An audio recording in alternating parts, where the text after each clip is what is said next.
Seguimos adelante en Telebuen Día recibiendo una vez más con gran gusto al periodista Sergio Gorsi, ahora en su condición de presidente del Comité Central Israelita del Uruguay. Sergio, buen día, ¿qué tal? ¿Qué tal? ¿Cómo andás, Daniel? Gracias. Bien, muy bien. Gracias por saber madrugar.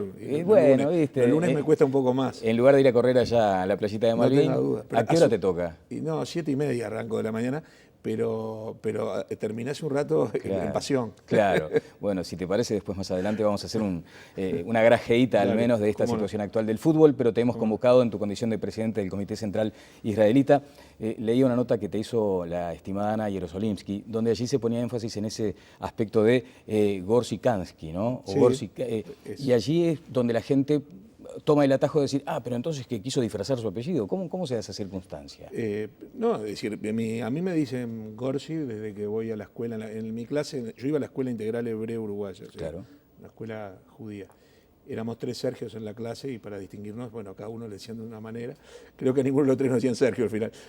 Y yo era Gorsi, pero no, digo, no es este canal, pero es como que alguien piense que Jorge Traverso disfraza a Schubert Pérez. Claro. Digo Jorge Traverso como digo hay un montón de gente, hay nombres artísticos. Cuando yo empecé, Ariel del Bono me llevó a trabajar con Carlos Muñoz en CX32, intentamos poner el nombre completo y mis compañeros, me acuerdo como si fuera hoy, estaban en un vestuario y no había forma, entonces dijeron, pero no dicen Gorsi. Y yo pensé que me iban a decir solo Gorsi, eso es interesante, como apodo. El apodo era Gorsi, como decir pelado, como decir, ¿viste? Una palabra, o Pocho, ¿no? Pepe.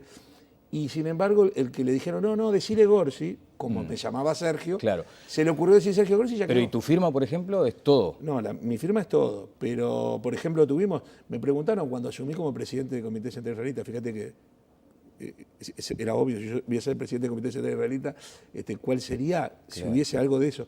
Pero yo dije, no, si estoy invitando gente a venir al acto, si los invito con el apellido entero no van a saber quién soy. Entonces yo digo, bueno, pongan Gorsi. Bueno, proveniente de la nueva congregación israelita, te llamó la atención en su momento la nominación, el pedido, pero no dudaste un instante en aceptarlo.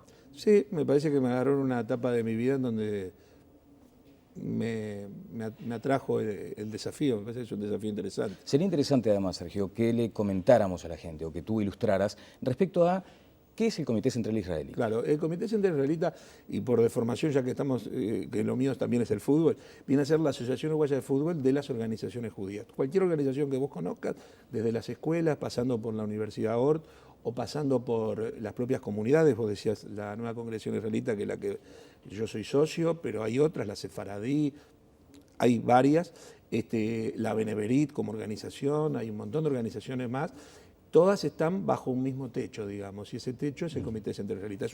Es una actividad meramente política, el comité no tiene injerencia en la actividad de cada uno de ellos, sino que los nuclea y nos reunimos, cada uno cuenta lo que está haciendo, los demás se enteran en ese ámbito lo que están haciendo otras organizaciones, en qué se puede interactuar, en qué se puede ayudar. El gran paraguas de la comunidad aquí en Uruguay. Es eso, es una federación de organizaciones. Bien. En Argentina a veces suena el nombre la DAIA, no la AMIA. Claro. La AMIA es un integrante, la DAIA vendría a ser. Allí con una vocación de servicio permanente, me parece que por ahí se transita bastante desde la comunidad. Es vocación de servicio y por supuesto que todas esas organizaciones también tienen un gran componente, más allá de que hay cargos en algunas de esas organizaciones muy importantes, sobre todo las que tienen que ver con la educación, que hay profesionales de primera línea. Sergio, que te encasillen tanto con el tema del fútbol, ¿es algo siempre a favor, en contra? Y siempre me pasó, ¿no? Mismo yo hace 12, 13 años que hago buscadores y hago 2 horas por día de periodismo del otro, digamos. En donde tenemos prohibido hablar de fútbol. Capaz que hoy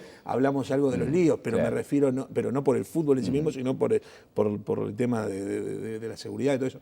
Pero es imposible, se ve que hice bien mi otro trabajo y son muchos años, entonces no me molesta. Le da visibilidad a un comité que además necesita permanentemente estar en el conocimiento de la gente. Yo creo, sí. Sí, porque allí en el discurso, vamos a ir repasando algunas imágenes y algún tramo. Un tramo tiene que ver con saludar al que en ese momento era el presidente de la República, el contador Danilo Astori, y a Monseñor Daniel Sturla. Si te parece, repasamos ese instante. Voy a simplificar en 2 personas a todos los que están aquí, en el presidente en ejercicio, el contador Danilo Astori, y en el arzobispo de Montevideo, Daniel Sturla. ¿Qué representó ese saludo? Porque allí está saludando algo. Muchas veces se dice que están como enclaustrados, como cerrados, como simplemente manejando los temas del judaísmo, y sin embargo es mucho más amplio. Totalmente. Hacía 3 días que había asumido Daniel Sturla. Y yo por el presidente anterior, Roberto Gijón, que tú seguramente conoces, todavía era presidente, porque yo asumo 3 días después. Y me pidió que lo acompañara, le parecía, vos vas a ser el presidente ahora, acompáñame a la catedral, a la Asunción de Daniel Sturla. Y cuando estábamos llegando me dice, ponete kipá. A mí me pareció raro, yo no soy de usar kipá, no vengo con kipá, si fuese religioso entraría con kipá y en Uruguay por suerte no hay problema, pero me dice, ponete kipá, yo digo, ¿estás seguro para entrar a una catedral? Sí, porque es una señal de respeto y que se sepa que vinimos en nombre de, porque yo si voy a la catedral soy Gorsi, que vino, y algunos me gritan, che, ¿dónde está la cámara? ¿No? Pero o la cámara celeste. Pero fue muy emotivo la recepción que nos dio Sturla, salió, esto fue público, donde hizo referencia a la comunidad judía, esperó que nos aplaudió toda la catedral, fue una situación de afecto, incluso calificó al pueblo judío como hermanos mayores. Nosotros nos quedamos realmente sorprendidos. 3 días después, yo no sabía si iba a venir o no, aparte no es equivalente, lo mío es político, no religioso, no es equivalente, pero verlo sentado en la primera fila me pareció una situación típica de un clima de concordia acá en el Uruguay, ¿no? Que es relativamente reciente, ¿no? Aquellas crispaciones que muchas veces los enfrentaban, ahora como que se están laudando de otra manera. Y fueron muchos años, estamos hablando el pueblo judío lleva 2000 años de situaciones muy complejas y la Iglesia Católica en su momento fue uno de los factores que más sufrimos de alguna manera. En los últimos 40 años, yo no soy bueno para ese tipo de fechas, ha comenzado a cambiar y bueno, arzobispos como Daniel Sturla o el Papa Francisco están dando otra muestra. Exactamente, son señales importantes. Del mismo modo, te permitiste recordar en una anécdota que hubo judíos al frente del gobierno, ni más ni menos que como presidente, y un intendente. Eso lo vamos a ver también acá. Durante 4 horas por motivos de viaje, en el Uruguay fue presidente Curiel e intendente de Montevideo Ehrlich. O sea que tuvimos presidente 4 horas, presidente e intendente de Montevideo. ¿Por qué razón esa mención? No, estábamos haciendo referencia a que yo estuve en Jordania cuando jugó Uruguay, por ejemplo, y antes en Estambul, que la selección uruguaya estaba ahí. Y hay una comunidad parecida a la nuestra en tamaño, en Estambul. Turquía es mucho más grande, se diluye un poco, pero es grande. Y yo digo que hay que ser guapo para ser presidente del Comité Central israelita en países en donde por ahí cada tanto hay algún chisporroteo. En el caso uruguayo no hay ninguna limitación. Acá, cuando me preguntan si hay antisemitismo, podrá haber antisemitas, pero está lejísimos de tener que ver con situaciones que lamentablemente nuestros antepasados vivieron. Entonces yo contaba, acá salvo que no te voten, que eso le puede pasar a cualquiera, a mí, a vos, a cualquiera, hasta se llegó a haber un día que tuvimos presidente e intendente y de hecho hay 3 ministros judíos. O sea, lo que habla de una absoluta libertad y está bien que el limitante sea las urnas y eso está fuera de discusión. Entonces era para hacer referencia justamente a que si me preguntan, ¿hay antisemitismo? Hay algunos antisemitas, que no quiere decir que eso transforma al país ni cerca en un país antisemita. ¿Leíste el libro de Fernando Amado sobre...? Lo leí, sí. ¿Qué comentarios a propósito de eso? No, que tuvo mucha contribución de mucha gente que le contó muchas cosas. ¿Y eso es bueno o malo? No, ni bueno ni malo. Lo leí, incluso a mí me sirvió en su momento para aprender cosas que yo no sabía. Porque como yo no tengo experiencia de trabajo comunitario, yo leyendo el libro me enteré de algunas conexiones entre distintas organizaciones. No, ni bueno ni malo. Tal vez también, y porque es un libro difícil de hacer, por ahí algunas cosas que yo las conozco más de adentro, digo, esto no es tan así, o eso es lo que interpretó él, pero me pareció un libro interesante. ¿Qué no es tan así? No, digo alguna cuestión. No, pero a veces hay fantasías con respecto a... Yo a veces me río ahora con algunos amigos, incluso de la colectividad, que creen que yo voy caminando por la calle y tengo un aparato de seguridad que me va... Entonces yo bromo, ¿viste? Pasa un auto despacio y yo hago señas como que pueden seguir que estoy con amigos. Y no es así, ¿viste? Ese tipo de cosas. Bueno, porque allí también se establece una percepción que muchas veces tiene el ciudadano común y corriente, que no está en la colectividad. Y es aquella cuestión de colectividad cerrada, ¿no? Los vínculos sanguíneos muy fuertes, muy acentuados. Acá no entra nadie si no es judío. En esos términos. Yo pienso que la realidad es que cuando los judíos históricamente nos quisimos olvidar e integrar, la Alemania nazi previamente a eso, la colectividad judía debe ser más integrada de la historia de Alemania. de mundo. Nunca se había integrado tanto una colectividad, y como terminó la colectividad judía en España de Isabel la Católica, era una comunidad floreciente y súper integrada. Y cuando se integra mucho y cuando en algunos casos se asimila, siempre aparece alguien que nos hace acordar que somos judíos. Es decir, es al revés. Es decir, no es que los judíos no. Es decir, a mí me pasa todos los días. Yo recibí un mensaje de una persona, no voy a decir quién es porque ya pidió disculpas internamente y todo esto se resolvió. Pero ahora, con ocasión del partido Hebraica y Aguada, una persona culta, una persona muy bien, en su Facebook, y yo creo que lo escribió sin darse cuenta y pidió disculpas y se solucionó el tema, y no importa quién es, porque tampoco es conocido en los medios, puso: esta noche los hacemos jabones. Aguada Hebraica. O sea que yo quiero... Bueno, pero por eso persiste en ese tipo de brotes. Pero yo lo que digo, existe, pero no es que... Es una persona que, fíjate vos, que cree que es válido ese mensaje en el marco de una rivalidad deportiva. Yo no soy ni hincha de Hebraica, por ejemplo. Es decir, hay toda una... Es decir, en esos casos es que me acuerdo... Mira, yo quiero olvidarme y me hacen acordar. Claro, y por ejemplo, cuando vas transitando por algún lugar y ves una esvástica dibujada. Bueno, ese discurso que vos veías fue un miércoles a la mediodía, el jueves a las 8 de la mañana recibo un llamado yo de un empresario. Yo pensé que me llamaba a comprar publicidad, yo estaba contento, digo, mi primer aviso voy a vender, se ve por los ecos de esto, y yo no sabía que era de la colectividad esa empresa, una empresa muy importante. Había amanecido al día siguiente de que yo asumí con esvásticas toda la fachada, y aparentemente... ¿Y cómo se incorpora eso al debate, a la interna del debate, por ejemplo? Y que hay que estar atentos, ver si es una persona, podría ser en una empresa un funcionario que se enojó con el dueño y cree que ser antisemita es un buen negocio para molestarlo, o si hay alguna organización claramente neonazi, yo qué sé, ¿viste? Hacer la denuncia que corresponda. ¿Les consta ese tipo de brotes, ese tipo de células? ¿Les consta? Alguna cosa siempre aparece, pero no creo que en Uruguay haya algo organizado importante. Yo creo que más son los prejuicios, ¿no? Bueno, y de hecho hay gente que lo pinta sin saber ni siquiera qué significa. Mirá, yo cuando... Hay mucho de ignorancia también. Sí, cuando mi padre llegó con 6 meses de edad en 1930. Cuando mi padre llegó al Uruguay, entre 1930 y 1948, que es que nace el Estado de Israel, era muy común encontrar en la ciudad vieja o en el barrio sur, que era donde vivía, pintadas en las calles que decía judíos a Palestina.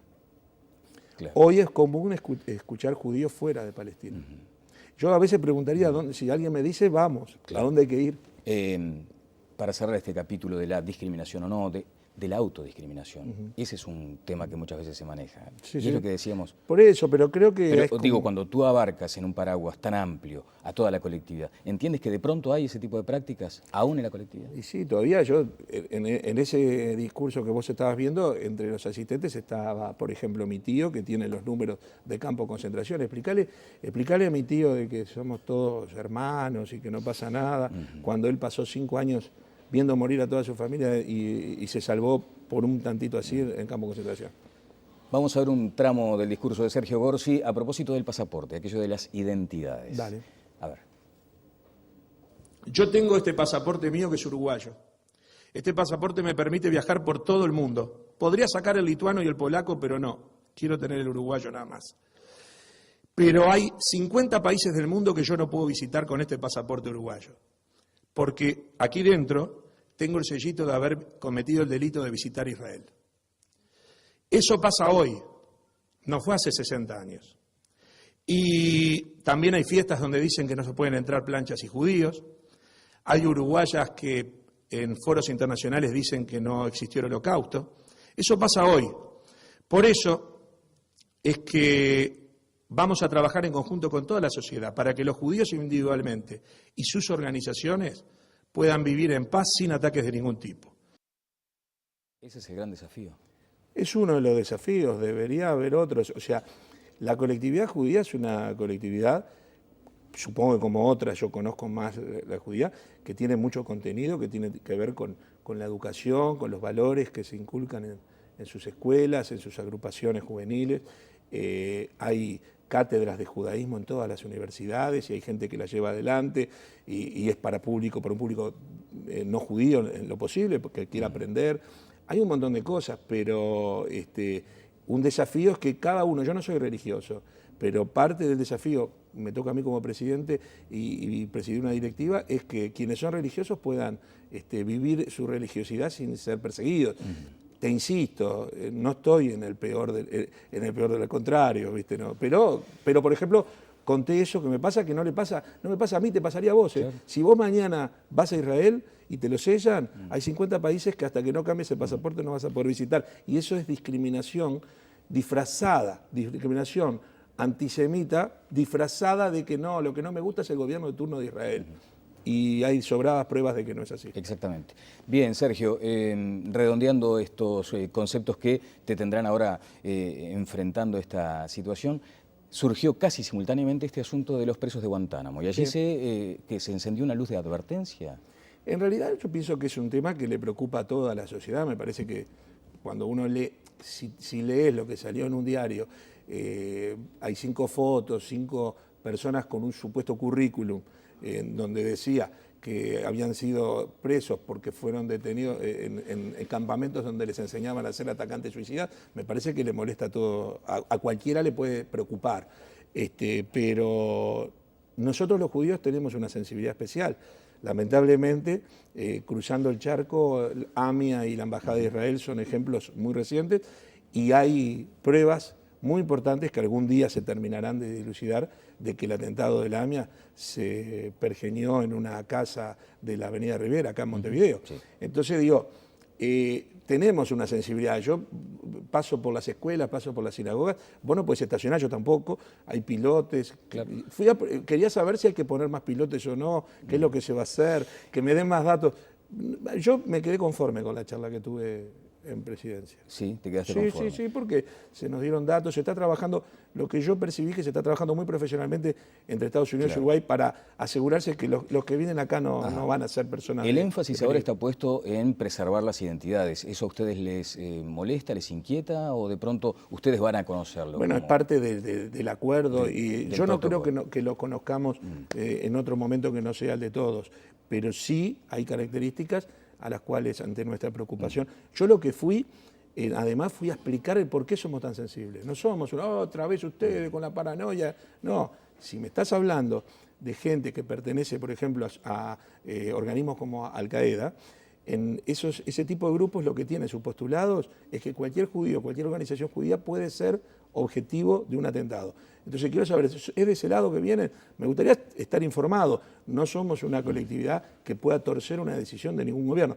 Me dieron información, nos dieron a los que fuimos información interesante de la que se podía dar. ¿Y tranquilizadora? A mí me resultó tranquilizadora. Bien, así se despidió Sergio Gorsi. Vamos a ver ese último tramo en el cierre del discurso. Y ahora me voy a despedir simplemente con 2 frases muy cortitas. Una en hebreo y otra en español. La de hebreo la voy a traducir antes por si no la entienden. La de hebreo voy a decir, viva el pueblo de Israel. Am Israel Jai, Uruguay para todo el mundo. Gracias.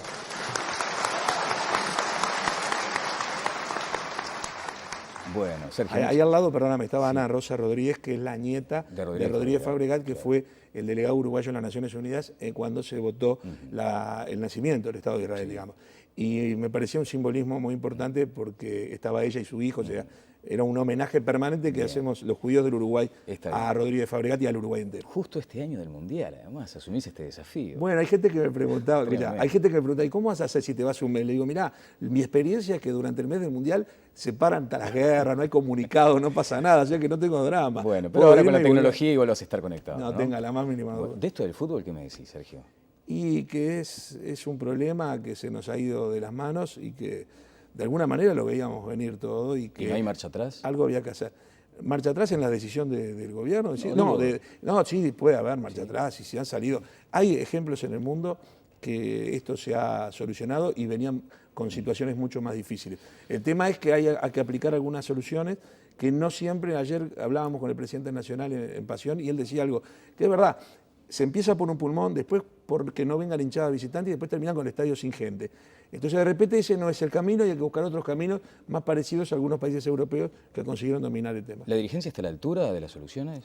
La dirigencia es amateur, es como yo en lo mío y vos fuera de tu trabajo. Vos acá lo vas a hacer fantástico, pero cuando te pones a hacer un trabajo comunitario o algo así, Y lo haces con la mejor buena intención, pero no siempre podés tener con todo. Se necesita ayuda profesional. ¿Viste cuando una persona dice, necesita ayuda profesional y pensás un psicólogo, un psiquiatra, bueno, en este tipo de situaciones se necesita ayuda profesional más allá del voluntarismo de aquellos que son votados para sacar a su equipo campeón. Necesitamos ayuda. Muchas gracias, Sergio. No, gracias a ti por invitarme y por hacerme madrugar. Sergio Gorsi, periodista, presidente del Comité Central Israelita del Uruguay, estuvo con nosotros. Pausa y seguimos adelante en Tele Buen Día.